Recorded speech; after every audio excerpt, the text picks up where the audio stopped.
There is something intriguing, something really fascinating about each one of us, unique as we are, shaped by different circumstances, experiences, environment, being nurtured, whether we grew up in a natural environment or in a challenging environment, but nonetheless, there's something about each one of us which makes us unique. The person that we are, or the person that you are.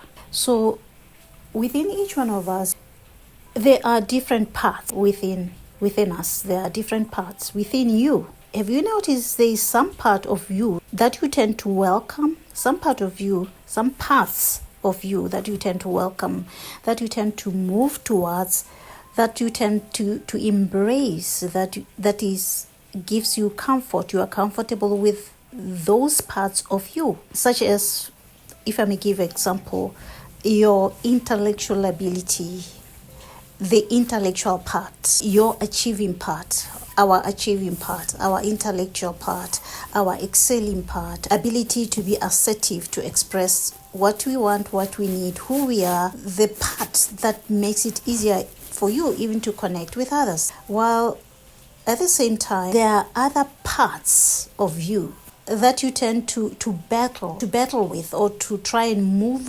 against. It's that part that you don't like about yourself, the part that you fight, you try to hide. Think about a part of yourself that you frequently move against, that you wish could just disappear. You find yourself frequently fighting it, or criticizing yourself, or judging that part of you, or wishing it could just disappear. This might be, for example, that part of you that constantly worries a lot. And then you have probably the enraged part of you, the part of you that flares up unexpectedly, that part of you that, when triggered, becomes reactive and just flares up unexpectedly.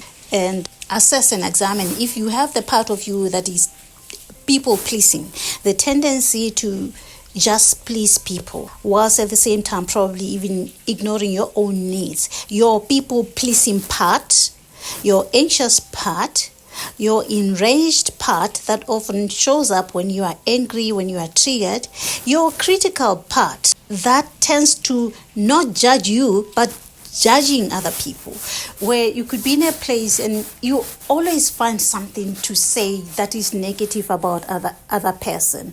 The part of you that too critical of other people, always judging, always condemning, always finding fault about other people. That is a part. Be watchful and notice when that part of you plays out and comes to the surface. And then there is a part of you that avoids connection.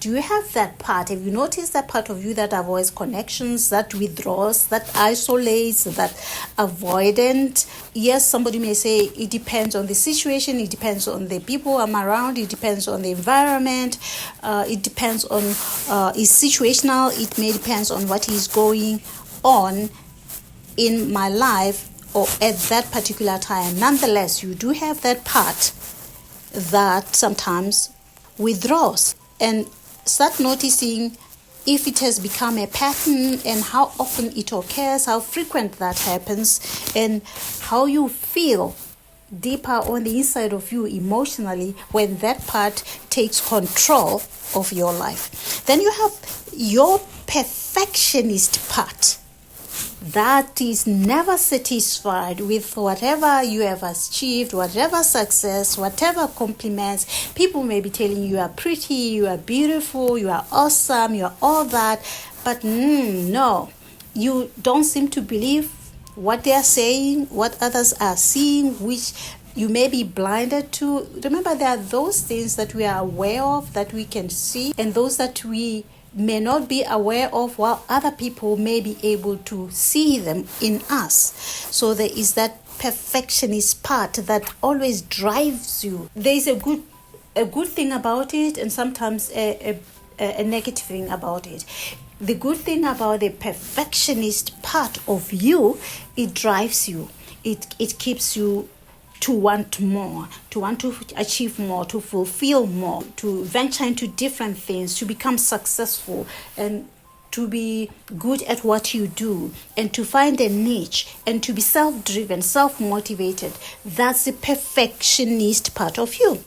But when it is maladaptive, severe, it consumes your life, and it leaves no room for you to allow any limitation or any weakness from other people. It creates a person then in you that becomes too critical of other people, too judgmental, never pleased with what other people do for you, never satisfied, and keeping on asking for more, or keeping on being self-driven and consumed by the work you do, by the job you do, or by whatever it is that you do, to the point where it creates withdrawal part.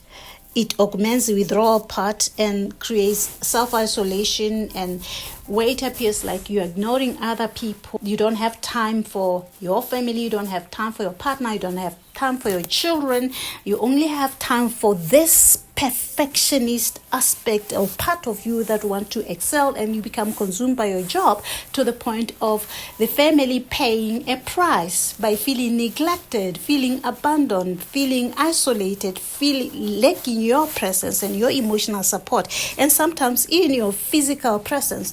If you're going to be continuously non-stop at the cattle post, at the farm, at your business, whether it's weekends, it's working days, it makes no difference. You're just consumed and controlled by this perfectionist part. So pay attention which one of these parts seems to be dominating in your life, and just journal to try and establish who am I really, and how is my anxious part affecting the person that I am and the people that I live with. How is my enraged part that seems to be easily triggered and manifest in anger outburst affecting my relationships, whether with my partner, my wife, my girlfriend, my children, family, siblings, etc. And how is my people pleasing part that often sacrifices your needs, and tendency is to want to make everybody happy at the expense of your own happiness,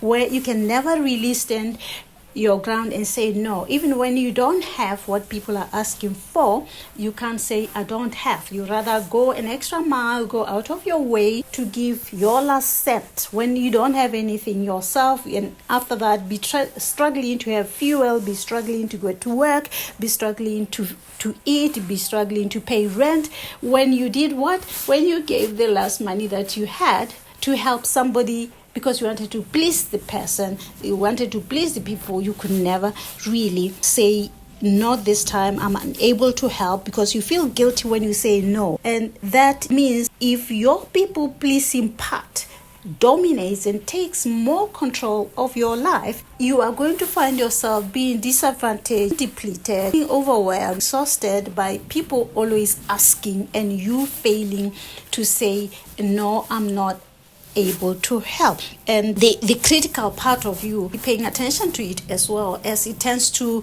create a situation where when you are too critical of others, you never can see any good in anything that they do, and therefore they will perceive you as somebody who is never satisfied, somebody who is never pleased with it, with anything that they do or they say, and whatever they do or say, you always find fault in them, and they find you as too critical and unfriendly, and it can isolate you. You can create a situation where you find yourself isolated. Then the withdrawn part of you,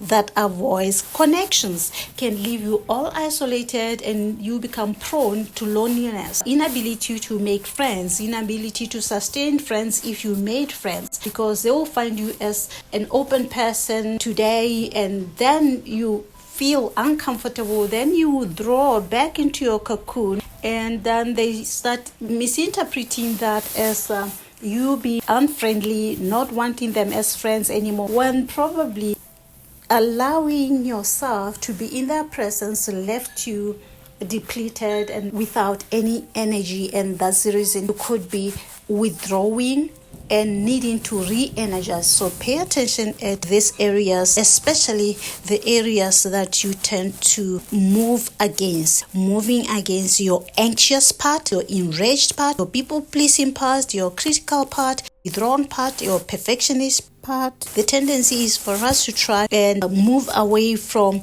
these parts that are within us instead of embracing them, taking notice of them and how they may be impacting our interpersonal relationships, rather than shunning them, labeling them, and fighting them to try and be completely the opposite. The idea is try and strike a balance. When you fight these different parts of you and you battle against them, you may become emotionally overwhelmed, drained. Notice them, acknowledge them, and see how best you could try and create a balance.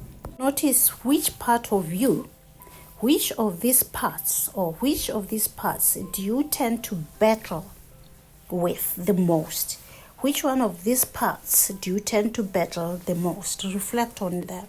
Is that your anxious part, your enraged part, your people-pleasing part, your critical part, your withdrawn part, or your perfectionist part? Which one of these parts do you tend to be fighting against, to try and move against, to be battling the most against?